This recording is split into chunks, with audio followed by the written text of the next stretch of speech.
Sir ಇದು ಒಂದು ಗಾಡಿ ಕಳಿಸ್ಕೊಡಿದ್ರಲ್ಲ, ಹಾಂ ಅಣ್ಣ. ಮಾಡಲ್ ಎಷ್ಟು ಗಾಡಿ?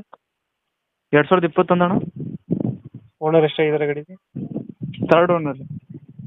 ಡಾಕ್ಯುಮೆಂಟ್ಸ್ ಎಲ್ಲ ರನ್ನಿಂಗ್ ಇದೆಯಾ? ಹಾಂ ಅಣ್ಣ, ಕ್ಲಿಯರ್ ಇದೆ. ಗಾಡಿ ರನ್ನಿಂಗ್ ಎಷ್ಟಾಗಿದೆ?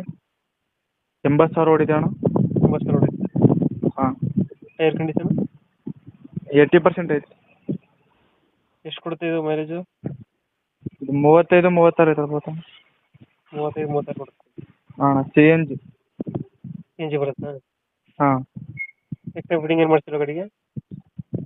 ಬಂಪರ್ ಅದು ಇದು ಹಾಕ್ಸೋಣ. ಲೋನ್ ಇದೆಯಾ ಗಾಡಿ ಮೇಲೆ? ಹಾಂ ಅಣ್ಣ, ಲೋನ್ ಇದೆ, ಕ್ಲಿಯರ್ ಮಾಡ್ಕೊಡ್ತೀವಿ ಅಣ್ಣ. ಲೋನ್ ಐತೆ, ಕ್ಲಿಯರ್ ಮಾಡ್ಕೊಡ್ತೀರಾ? ಹಾಂ. ಎಷ್ಟು ಕೊಡ್ತಾ ಇದೆ ಮೈಲೇಜ್ ಇದು? 35 ಕೊಡ್ತದೆ. 35-36. CNG ಇಲ್ಲ? ಹಾಂ. ಕಂಟೈನರ್ ಅಲ್ಲ ಬಡಿ ಇದು? ಹಾಂ ಅಣ್ಣ, ಕಂಟೈನರ್. ಕಂಟೈನರ್ ಬಡಿ. ಹಾಂ. ಇವಾಗ ಎಲ್ಲಿ ಬರುತ್ತೆ ಗಾಡಿ ಲೊಕೇಶನ್ ಇದು? ಇದು ಅಂಬಾರಪ್ಪ, ಶಿಕಾರಿಪುರ ಅಂಬಾರಪ್ಪ.